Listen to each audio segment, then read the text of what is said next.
Jirimu wano wendi waliwo paaka saidi wali eri waliwo akatale eri ku main wali naye eriyo wonna mulimu emirimu egikolebwamu. Njagala kwogerako n'abatuuze mu kitundu kino. Chairman naye wali tujja kwogerako naye. Seba amanyago. Amanya gange bampita mujuzi Bosco. Bwana Bosco, zone etambula etieno. Zone tebadde mbi wadde n'akatono. Naye ekizibu kye tulina kimu kyokka kya kasasiro na myala. Naye ng'ebisigadde bibadde bitambula bulungi. Kasasiro ataakoze eki? Kasasiro emyala tetulina mikutu gyeteredde bulungi. Emyala enkuba kaseeto nyange kasuka emyala nge kasuka kasasiro ng'afuuka ekizibu eriffe. Tugenda kutambula wano waliwo omukka mungi tuveewo ndowooza mujje wano twogerere wano kubanga muka gujja tugenda mwate mugende ekaba babuze omukka wagunyiddewa. Seba amanyako kankwatire. Amanya gange nze Kalyango Steven. Sembere eno. Bwana Kalyango Owengo. Sebo. Katwe North kiki? Singo tukalubiriza mpaka yadi wano. Kanso yalimo tuteekateeka obulungi okugeza nga abakasiridde nga bano ne babeera mu kifo kimu naffe abasiridde be batunda ki? Be batunda emmere ebyokulya ng'ebyo. Be muyita kasiridde? Esebo. Ekyo n'abatuwa bali mutuwa ekifo. Tugamba ekifo kya mmotoka kino kya byakulya kali katale kati tubeera mu buzibu nga obutunyigirizibwa mu mbeera ng'eyo n'ogogola emyala nga gino kale nayo gitunyigiriza kubanga batundira ebyokulya ate wali emyala gyeta obukyafu. Esebo. Okay. Omulala gye jangu twogere wano.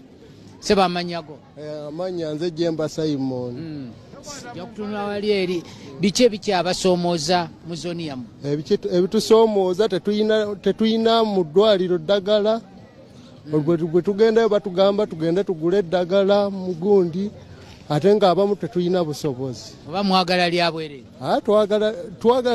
Twagala lya bwereere. Naye nga zoni yo nga zoni yaffe LC yaffe etambula etya? Yose tebadde nnyombi. Pozi bangambye ebino abafumba ebyokulya babayita kasiridde? Iya bakasiridde. Anange Sentebe jangu tusooke naawe tunyumyemuuko. Sebo nsaba osooke otunule wali obabuuzeeko. Kakukwatire tofaayo. Abatuuze baffe abalungi bannansi abawuliza Bukedde TV mbalamusizza nnyo. Mwebala emirimu gye mukola mukulike mu nnaku enkulu n'okuyita mu mwaka omukadde. Zoni yaffe bangambye bagiyitwa Kalisi Zone North. Oyongerako kakatwe n'akasukkize wali eri. Ekitundu kyaffe kino bakiyita Kalisi North ne dash katwe. Kisangibwa kyekimu ekyalo ekikola Kalizo Town Council ku byalo 8. Ebyalo 8 ebikola Kalizo Town Council ye Kalizo ye Ninzi North ne South. Matali Kinawa ne Matali Kiwenda. Nisanga mu Bulinda North ne Bulinda South. Kati nojja n'osiŋŋaana kowa ekinyusi kya Kalizo Town Council nga mulimu North ne South. Abatuuze bo mwami Lwasa bangambye nti emyala ng'ogwo gibatawaanya.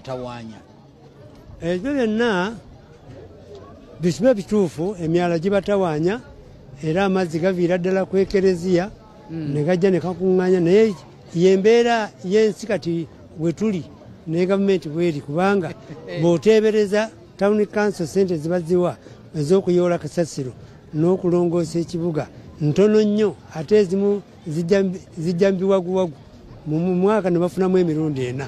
N'olwekyo bwabaawo okulegeza oba obugayaavu kiva eri gavumenti obutatuwa buyambi kubaako kikolebwa Town Council. Nga Ssentebe bwe tutunuulira ali abantu bo kino tekibaleetere okulwala buli kaseera mubeere mutuuze wange yalwadde bajjawo wa Ssentebe?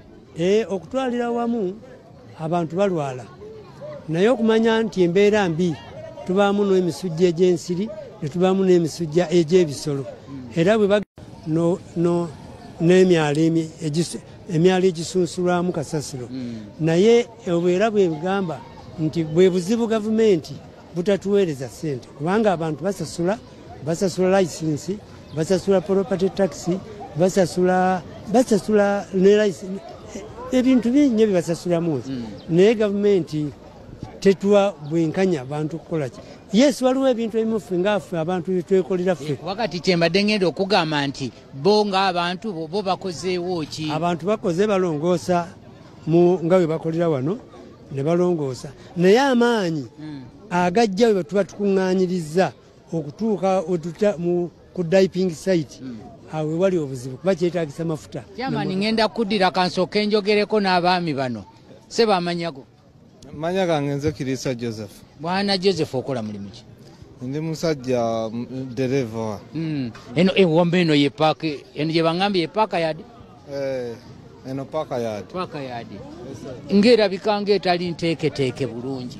Yo si nteeketeeke bulungi. Yabulamu okuteekateeka nga kiva ku town council. Ate nga n'ekifo ekikolebwamu wano si kirungi. Twali tusabye singa gavumenti esobola okuyamba ekifo kino ne bakituyiira koolaasi. Kati kanso nekola enteekateeka nti oba kati kubanga kati loole zipaakinga nga we zisanze wano ne zipaakinga wano ate mu sizoni y'emmwanyi wano baanikawo eki emmwanyi. Kitegeeza mwolwo muvaawo? Paakingi ebatemala naye okutaaganyizibwa kubeerawoko. Seba amanya. Nsubuga Ivan. Yes. Bwana Nsubuga, biki ebikyabasoomooza? Tuli mu LC yaffe eno mwe muli parking yard. Soomooza obudde buno kanso yaffe teyateekebwateekebwa.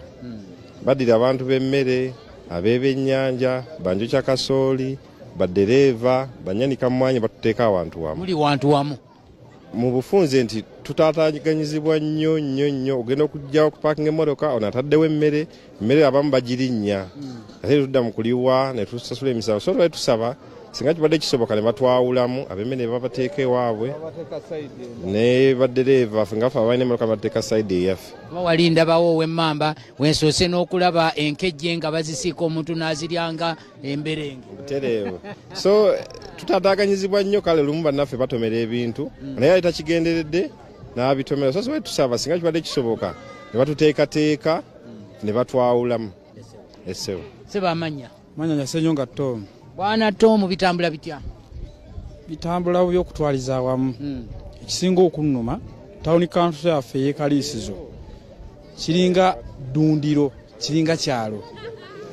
Embuzi, ente, buli kimu bisiiba biri ebintu by'abantu tebabasasulira. Nze ndi muvuzi wa kidduka n'owekanga ente ogenda okugula bwoti omusaabaze n'omukubawo ogenda ogenda n'omujjanjabisa.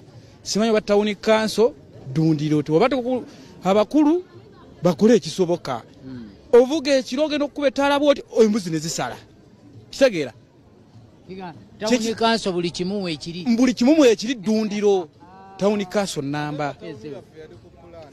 Sikitegeera balongoseemu abakulu. Kanzireke wa chairman. Chairman. Ng'abantu balina ebizibu bingi bye bakaba. Abantu balina ebizibu bingi. Ng'ebizibu ebirala ebibeera mu bibuga. Wakati bangambye eno ye parking yard wakati wuuyo ateekawo mmere olindaba wa kasooli walindabawo w'emmamba ndabawo kino ensebo era nti lwakuba kitundu kitono kuba gavumenti oba kansula erina ssente kugula bitundu bye bayinza kuteeka mu stage terina ssente oyinza kugula kitundu kye bayinza kukola katale era kyova osanga nti wano we bali bekolera toninnyira kali katale k'amatooke ako katale k'abyennyanja ate eri paaka oledi yabidduka byonna biri wamu lwakuba nti twali badde tufuna ssente okuva mu gavumenti ne twegulira ebifo kubanga ebyoggula weebiri. Mwenga abakulembeze kwa kakati bino byonna biri mu LC yo mulinako kye muteeseteese ne mwogera n'aba town council oba ne mubawa ekirowoozo nti banna kino mukole bwe muti? Tulina omukulu bamuyita Haji Matembe Nsibambi ali Kampala awo e Nakasero yatuwa ekitundu awo waggulu era n'asalawo okutuzimbirawo obuyumba obukyamirwamu 6 ng'obusatu bwakozesa nga ye bwanna abatulagidde obulala bwaba akatale naye kansi yakigaana yakigaana. yekigaana eyagalayo yebeegula ezimbe yeyagalayo yebeegula ezimbe omwami Matembe yatuwa Haji Matembe Nsibano yatuwa ekifo era yalagira ne muganda we Kizza asobole okulaba nti ajjamu waya azitereke ekifo ekyo tukikozesa naye olw'okuba nti ndowooza waliwo ogamba nti tufunirawa ekyo ekyalemesa. Chairman, nsaba obasibulo babulire n'amannya. Amannya gange Richard Lwasa Mpijja, nze ssentebe wa Kalisizo Katwe.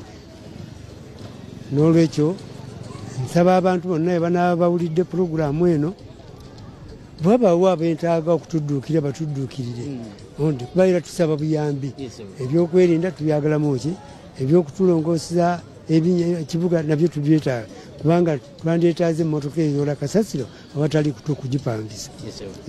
Tweyanzeke mwebalire ddala abatulabye mu puroguramu ekyenkya mu kitundu kya Gafeeyo okutegeezezza tuli mu zooni emanyiddwa nga Kalisizo North Katwe.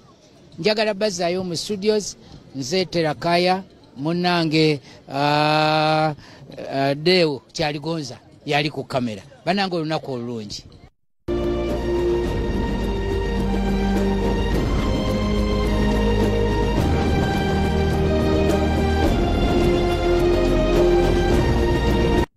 Abasawo abakugu mu kujjanjaba endwadde ezirumba amannyo bagamba nti buli muntu asobola okubeera n'akamwa akawunya obulungi singa abeera akulembeza obuyonjo. Abasawo bagamba nti endwadde ezirumba amannyo ezisinga obungi ziva ku bantu abatatwala buvunaanyizibwa kuyonja kamwa kaabwe nga bwe kateekeddwa okuyonjebwa nga kino kiviirako abantu abasinga okufuna ebizibu eby'enjawulo mu kamwa. Mu kanyomero kaffe akabeera mulamu lunaku olwaleero Dr. Ruth Mirembe omusawo ajjanjaba endwadde ezitawaanya amannyo akubuulira engeri entuufu gy'olina okukuumamu akamwa ko nga kayonjo n'okubeera nga kawunya bulungi. So zino endwadde zijja lwa nsonga kaŋŋambe tugayaalirira akamwa kaffe n'ebitundu ebikalimu naye ate nga tukakozesa almost buli kanaku.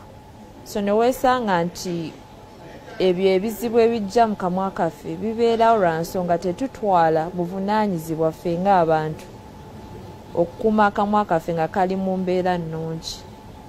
Engeri ez'okuyonjamu akamwa oba okukuuma akamwa kaffe nga kali bulungi oba nga kayonjo kali mu good health esookera ddala abamu oba abasinga ffenna gye tumanyi y'ey'okusenya. Osenya otya oba oyonja otya akamwako?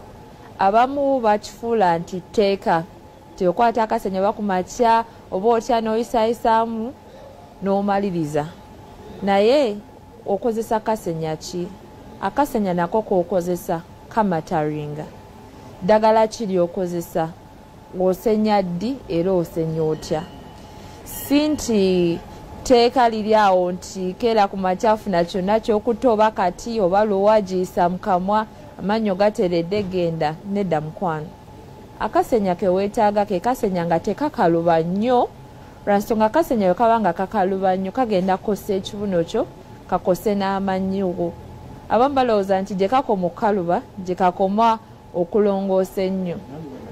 Naye ate kati w'oteekako pressure eyo nnyingi oba zo bristol zo ziba nga zikaluba nnyo ogenda kwesanga ng'ekibuno kidamaginze nga n'amannyo kano kaleeya akali kungulu ogenda olinganga akawaggala. Abamu bagamba kanfune omusenyu gwe gusinga otukuza, kanfune biki kanfune ebisirinza, kanfune yakati.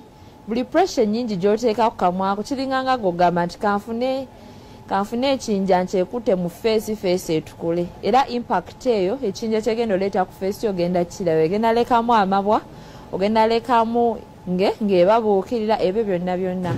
So kyekintu kyekimu ne ku mannyo gaffe. Bw'oba omaze otegeera akasenya akalungi ak'okozesa, ddagala ki ly'olina okukozesa? Maddagala mangi nnyo gali eyo mu supermarkets, mu maduuka ne mu bifo ebisinga eddagala ly'amannyo. Naye ffe kye tutamanyi nti buli ddagala ly'amannyo eriteekebwayo balikolera abantu abali specific. Si nti buli ddagala gwe lyolaba nti oba lirimu akawoowo toba livaamu ekyovu olina oddikozesa. Waliwo fluoride content abasawo gye bameasuringa enobeera mu ddagala ly'amannyo. Ky'omuntu alina amannyo gwenna agali nnomo yeyo content ya fluoride gye weetaaga. then waliwo agamu g'osanga nga gagamba no fluoride. Kati gwe omuntu ali nnomo teweetaaga ddagala liraga no fluoride kubanga ogenda dikozesa akamwa ako kawonye bulungi ebimere nabiki byonna ebikyafu bive ku mannyo naye amannyo batogayambye lwaki fluoride oyo ayamba amannyo ogagumya ne gaguma. Kati gweokozesa ekintu ekyali mu fluoride okumala ebbanga amannyo gagenda bagalabika bulungi akamwa kawunya bulungi naye ng'amannyo ogawikeninga.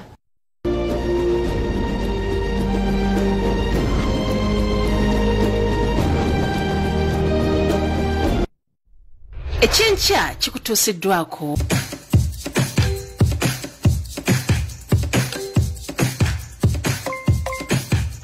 Bukidde TV nga biwagiddwa Aliya Junior School, somero lya nursery ne primary nga lya day ne boarding okutuuka ku P7.